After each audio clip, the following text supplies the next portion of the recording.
China के जो राष्ट्रपति हैं वो फ्रांस की यात्रा कर रहे हैं और फ्रांस की यात्रा करने के पीछे जो उनका रीज़न ये है कि जो इंडिया के साथ जो फ्रांस की रिलेशन है, इंडिया का सबसे फ्रेंडली कंट्री अगर कोई यूरोपियन कंट्री है तो वो फ्रांस है। और इंडिया जो डिफेंस के जितने भी वेपन जो एक्सपोर्ट करता है, इंपोर्ट करता है, वो सारे के सारे फ्रांस से ही करता है यूरोपियन कंट्री में से। और तीसरे नंबर पे सबसे ज़्यादा अगर कोई इंडिया किसी से इंपोर्ट करता है डिफेंस के सामान तो वो फ्रांस है। पहले नंबर पे रसिया हो गया और दूसरे पे कभी फ्रांस रहता है, कभी यूएसए रहता है। तो इतने ज़्यादा हमारे डिफेंस की इक्विपमेंट जो है फ्रांस से आते हैं। और चाइना जो है हमारी जितने भी इंडिया की फ्रेंडली कंट्री है उन सब के साथ अपने रिलेशन अच्छे कर रहा है और इंडिया के साथ रिलेशन खराब कराने की कोशिश कर रहा है। और इसका एग्जाम्पल हमने देखा सबसे पहले पाकिस्तान, उसके बाद नेपाल, फिर मालदीव, श्रीलंका हो गया।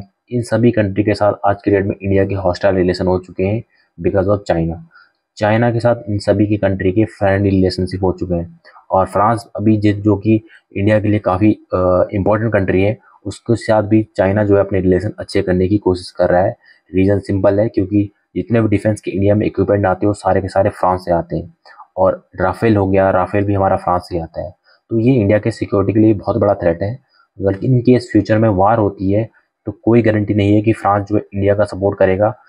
हो सकता है फ्रांस चाइना का सपोर्ट कर दे, क्योंकि चाइना आज के डेट में 17 ट्रिलियन की इकॉनमी है, इंडिया 3.5 ट्रिलियन की इकॉनमी है। तो कोई भी कंट्री छोटी कंट्री को साथ सपोर्ट करने का रिस्क नहीं लेगा।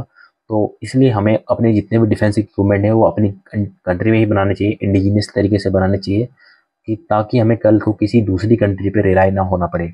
और सारे के सारे अगर इनकेस हमें इमरजेंसी में कोई डिफेंस वेपन बनाने पड़े तो दूसरे कंट्री को ना मांगना पड़े, बल्कि हम अपनी कंट्री में खुद से बना सकें।